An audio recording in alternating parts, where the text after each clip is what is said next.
We're joined here by Dan Bice, our Watchdog columnist, to talk about a piece he's publishing today about Kevin Hermening, a familiar name to folks in Wisconsin, and how it ties into the Walker campaign.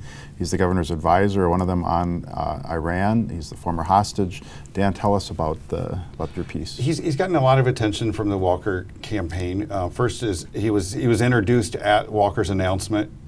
He's also been the focus of a national Associated Press story on his role in helping with foreign policy with the Walker campaign. And third, the governor was even tweeting about him yesterday. So, but I came across an article he wrote in 2001 that Hermening called for two things that seemed pretty, I don't know if you'd say radical, but very, very hawkish things. One is to immediately deport all illegal aliens and immigrants, especially those of Middle Eastern descent.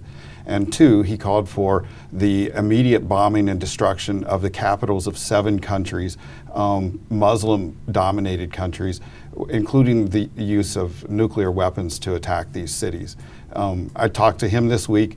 He said, I need to understand the context, which he did write this after 9/11, but he's not really backing away from the positions he took back in 2001.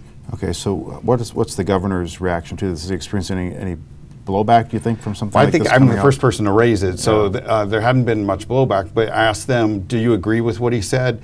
And have you discussed this with them? They ignored both of those questions, and all they said was it was shameful if anyone criticizes Kevin Hermening, given his role as a hostage in the Iranian crisis back in the early 1980s. All right, thanks, Dan. Thanks.